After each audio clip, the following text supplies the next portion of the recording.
नमस्कार। एक और टिप्पणी के साथ मैं अतुल चौरसिया। सभा में आज काफी हलचल थी। पितामह भीष्म, गुरु द्रोणाचार्य, कृपाचार्य समेत राजकुमार युधिष्ठिर, दुर्योधन और अर्जुन आदि भी सभा में उपस्थित थे। संजय समूचे हालात पर नजर रखे हुए थे। धृतराष्ट्र के मन में पहले से ही कुछ गुंताड़े चल रहे थे। कुल मिलाकर दरबार काफी गुलजार लग रहा था।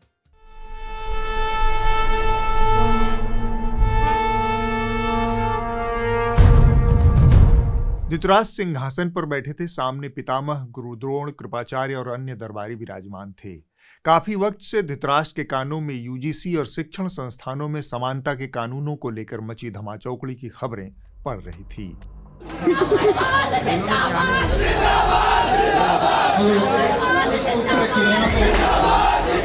शासकीय काम की उलझन और व्यस्तता में धृतराष्ट्र लंबे वक्त से इसे नजरअंदाज करते आ रहे थे।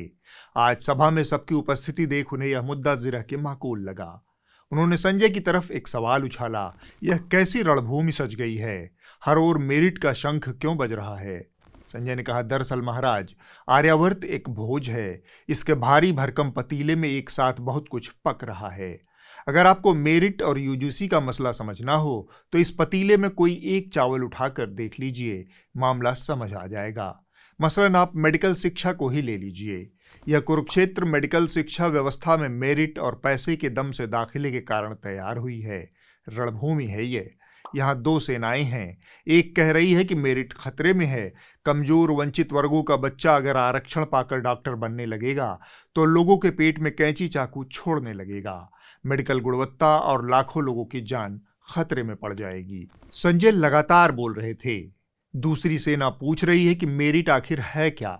एक समान गुणवत्ता वाली समान शिक्षा से पैदा हुई प्रतिभाओं का ईमानदारी से आकलन, या फिर असमान शिक्षा व्यवस्था से पैदा हुई अलग अलग प्रतिभाओं का एक ही पैमाने पर मूल्यांकन? मने सबे धान 22 पसेरी कैसे होगा महाराज? संजय के बयान पर दुर्योधन ने अकस्मात हंसते हुए हस्तक्षेप किया, हमने तो हमेशा मेरिट की रक्षा की है। अगर कमजोर वर्ग के बच्चे डॉक्टर बनने लगे तो गुणवत्ता बहुत नीचे गिर जाएगी, जनता का जीवन खतरे में पड़ जाएगा। ये जो मवाद है ना, मवाद जिंदगी भर खाए, हमें कोई आपत्ति नहीं है, लेकिन अगर गलत चीज बोलेंगे तो उसका पश्चाताप उनको मिलेगा। और मवाद खाते रहे, वो खाते रहे, मवाद खा रहे हो, आरक्षण क्या है? मवाद है वो। दुर्योधन के इस कुतर्क पर अर्जुन ने प्रत्युत्तर दिया, परंतु दुर्योधन, तुम यह सच क्यों भूलते हो कि हम जैसे युवराजों को शिक्षा के लिए शानदार गुरुकुल मिलते हैं?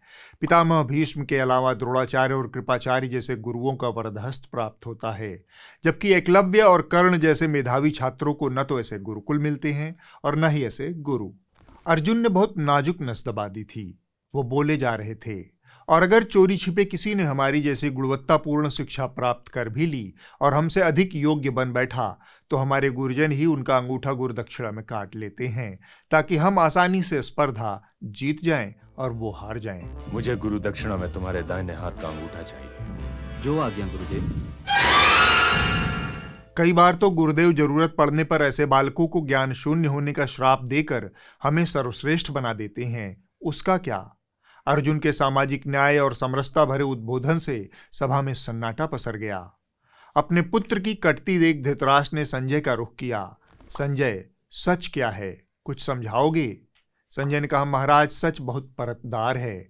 आर्यावर्त में चिकित्सा शिक्षा की दो अलग अलग दुनियाएं बन चुकी हैं। एक है सरकारी गुरुकुल जहां फीस कम है, सीटें सीमित हैं और कट ऑफ आकाश छूता है। दूसरा है निजी गुरुकुलों की दुनिया, जहां फीस लाखों करोड़ों में है। यहां प्रवेश के द्वार मेरिट के बजाय धनबल से खुलते हैं। आपको तो पता ही है कि धनबल यहां किसके पास है। लेकिन महाराज, दिलचस्प बात यह है कि बिना मेरिट के धनबल के प्रताप से चिकित्सा शिक्षा हासिल करने वाले युवराजों से किसी की जान जाने का खतरा नहीं बताया जाता। कोई नहीं कहता कि ये जो पिताजी के पैसे से डिग्री खरीद कर लाया है वह भी किसी के पेट में कैंची चाकू छोड़ देगा, तब क्या होगा? धृतराष्ट्र को संजय की बात में दम नजर आया। उन्होंने कहा, जब संविधान समान अवसर की बात करता है तो यह असमानता क्यों? संजय ने कहा, यही तो धर्म संकट है महाराज। इस मौके पर धर्मराज युधिष्ठिर ने संविधान के अनुच्छेद 14 की याद दिलाई और सभा को बताया कि यह अवसर की समानता की बात करता है। अनुच्छेद 15 और 16 सामाजिक और शैक्षणिक रूप से पिछड़े वर्गों के लिए समानता और न्याय सुनिश्चित करने हेतु विशेष प्रावधानों मसलन आरक्षण जैसे उपायों की अनुमति देता है। युधिष्ठिर की बात जारी रही, लेकिन दुर्योधन इन सभी प्रावधानों को खारिज करने पर आमादा था। वह अपने लोगों के लिए EWS आरक्षण, बिना आनुपातिक प्रतिनिधित्व वाले महिला आरक्षण कानून और आर्थिक रूप से संपन्न वर्गों के बच्चों के लिए पैसे और शक्ति के दम पर प्रवेश का रास्ता चाहता है। यह तो धर्मसंगत बात न हुई महाराज, यह समान अवसर नहीं बल्कि विशेषाधिकार हुआ। धृतराष्ट्र अचकचा गए। उन्होंने बात को घुमाया। मेरिट तो अंक से तय होती है। संजय ने पलक झपकते धृतराष्ट्र को दुरुस्त किया। महाराज, अंक तभी समान हो सकते हैं जब सभी को एक समान गुणवत्तापूर्ण शिक्षा का अवसर मिले। यहाँ जिसके पास श्रेष्ठ गुरुकुल, कोचिंग के विकल्प और रुपए पैसे का जुगाड़ है, उसकी अक्षमता भी मेडिकल कॉलेजों में प्रवेश का रास्ता खोज लेती है, और जो अभाव में पढ़ता है उसकी सफलता भी निजी मेडिकल कॉलेजों की करोड़ों रुपए की फीस की दीवार से टकराकर चूर चूर हो जाती है। सभा में फिर से सन्नाटा छा गया। तब धृतराष्ट्र ने पूछा, इस मामले में धर्म क्या कहता है? संजय ने उत्तर दिया, धर्म संतुलन कहता है महाराज। धर्मानुसार सरकारी कट ऑफ के ठीक बाद के रैंक वाले छात्रों को निजी मेडिकल कॉलेजों में भी अवसर मिले, फीस नियंत्रित और पारदर्शी हो, योग्य लेकिन आर्थिक रूप से कमजोर छात्रों के लिए छात्रवृत्ति और सरकारी ऋण की व्यवस्था बने, ऐसे सामाजिक पिछड़े छात्रों को ब्याज मुक्त ऋण मिले। शिक्षा और खासकर चिकित्सा शिक्षा का उद्देश्य बाजार नहीं, समाज की सेवा बने। धृतराष्ट्र ने फिर से पूछा, इस बारे में हस्तिनापुर की जनता क्या चाहती है? संजय ने कहा, जनता चाहती है कि डॉक्टर बनने का मार्ग धन से नहीं, क्षमता और समान अवसर से तय हो, ताकि स्वास्थ्य व्यवस्था पर भरोसा बना रहे और संविधान का धर्म भी जीवित रहे। फिलहाल ये चीजें हमारे गुरुकुल से नदारद है महाराज। अंत में धर्मराज युधिष्ठिर ने धर्मसम्मत बात कही, जब तक मेरिट की परिभाषा अवसर के बराबरी से नहीं जुड़ती तब तक यह कुरुक्षेत्र समाप्त नहीं होगा महाराज। यूजीसी की समानता गाइडलाइन उसी दिशा में बढ़ाया गया कदम है। यह सुनकर धृतराष्ट्र का मन थोड़ा बेचैन हो गया। शाम का झुटपुटा फैलने लगा था। धृतराष्ट्र भी थकावट महसूस कर रहे थे, सो सिंहासन से उठकर अंतःपुर की ओर बढ़ गए। धृतराष्ट्र संजय संवाद में इस हफ्ते बस इतना ही। एक बार फिर से चुनावों का दौर शुरू हो गया है। बंगाल, असम, केरल, तमिलनाडु और पुदुचेरी के विधानसभा चुनाव अप्रैल में होंगे और साथ में हमारी टीम भी ग्राउंड जीरो पर होगी, विज्ञापन से आज़ाद पत्रकारिता को आप तक पहुंचाने के लिए। हमारा नया अनिल सेना प्रोजेक्ट इन्हीं चुनावों पर केंद्रित है। 5 का पंच कौन? इसे पूरा करने में हमारी मदद कीजिए ताकि हम आप तक इन राज्यों की खबरें और जनता की आवाज़ पहुंचा सकें। अगर आप मांसाहारी हैं और भारत की आबोहवा में आराम से सांस ले रहे हैं तो जरा संभल जाइए। संभव है कि कल को किसी की आस्था आहत हो जाए और आपके ऊपर हवा को अशुद्ध करने का इल्जाम लग जाए। मैं मजाक नहीं कर रहा हूं। आप पहले ये वीडियो देख लीजिए।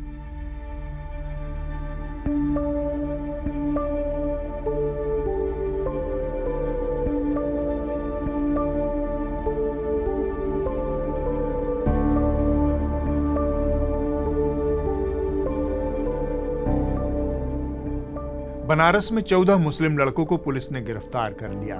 एक भाजपा नेता ने आरोप लगाया कि लड़कों ने इफ्तारी के लिए चिकन बिरयानी खाई और उसकी हड्डियां गंगा में डाल दी, जिससे धार्मिक भावनाएं आहत हो गई। इफ्तारी में चिकन बिरयानी खाने और अवशेष गंगा में फेंकने का आरोप लगाते हुए उनके खिलाफ FIR दर्ज कराई गई। मामले में कार्रवाई करते हुए पुलिस ने 14 लोगों को हिरासत में लिया।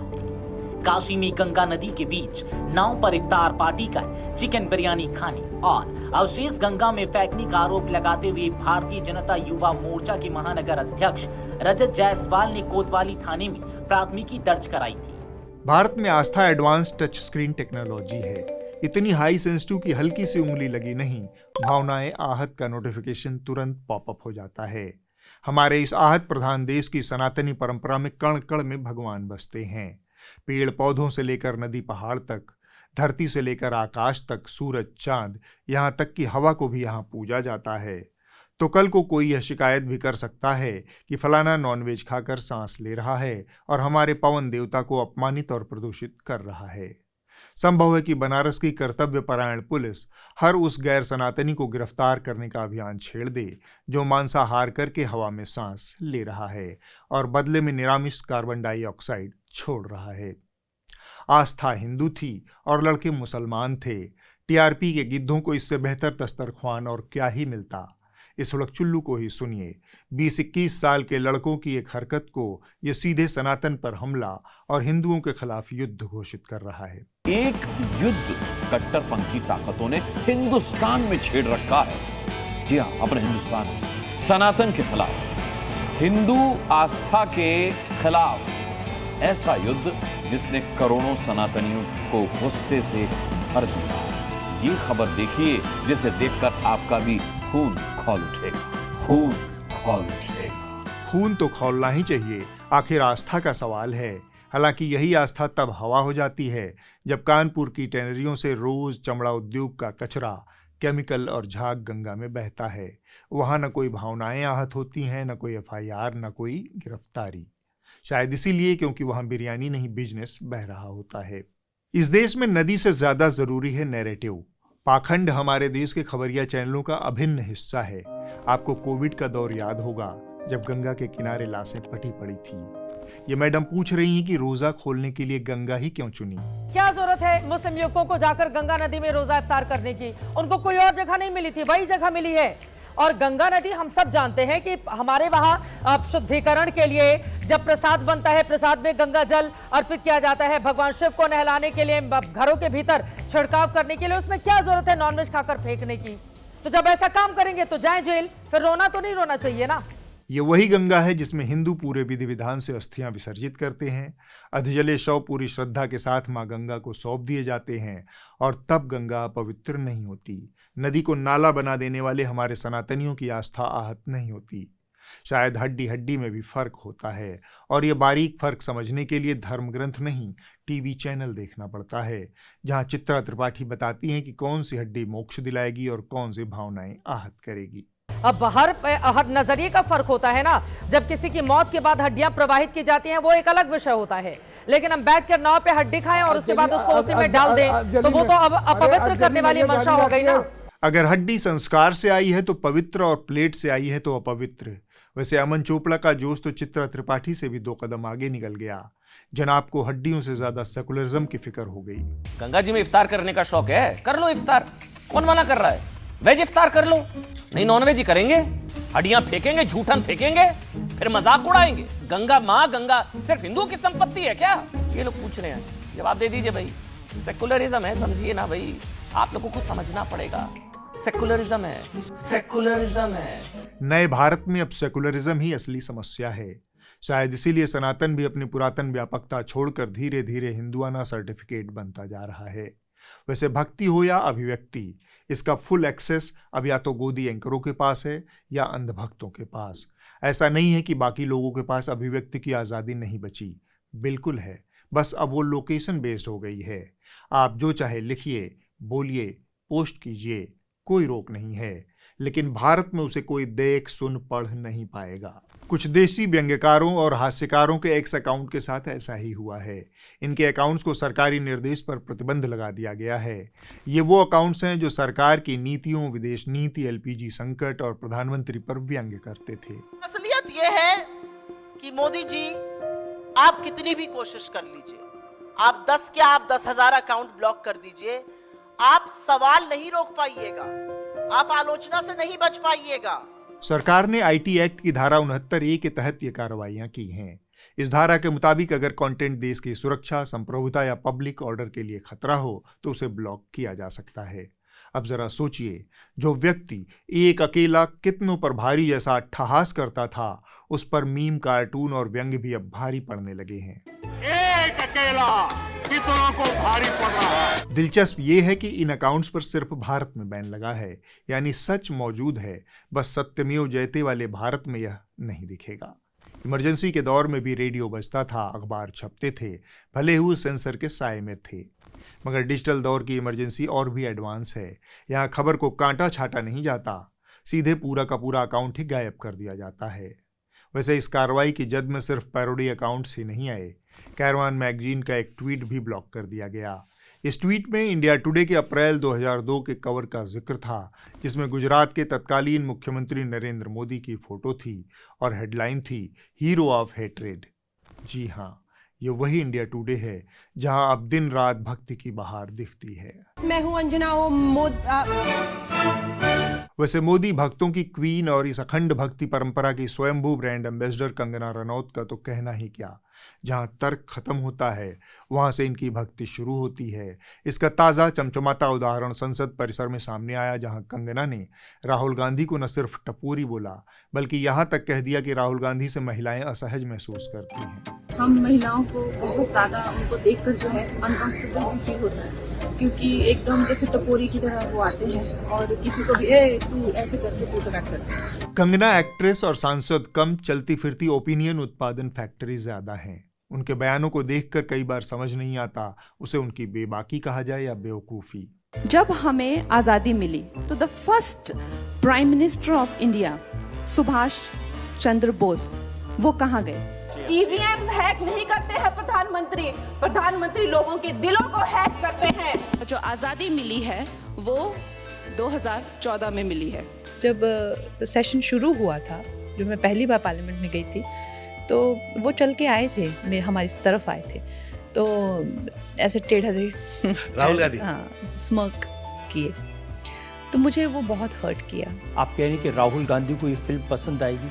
अब अगर वो घर जाके टॉम एंड जेरी देखते होंगे तो उनको कैसे समझ आएगी? कंगना रनौत को शायद यकीन है कि उनके मुंह से जितना ज्यादा कीचड़ निकलेगा कमल उतना ही ज्यादा खिलेगा। अब आप इस हफ्ते की रिपोर्ट देख लीजिए। जो कही जा रही थी बातें कि अंदर में भी सोशल डिस्टेंसिंग। इस हफ्ते की रिपोर्ट न्यूज पोर्टली से है, जहां उत्तर प्रदेश के बाराबंकी में आलू की खेती किसानों के लिए मुनाफे की बजाय मुसीबत बनती जा रही है। बेहतर दाम की उम्मीद में किसान अपनी फसल को कोल्ड स्टोरेज में रखने पहुंचे, लेकिन ट्रालियों में लदा आलू लेकर कई दिनों से लाइन में खड़े हैं। मंडियों में कीमत इतनी गिर चुकी है कि उसकी लागत निकालना भी मुश्किल हो गया है।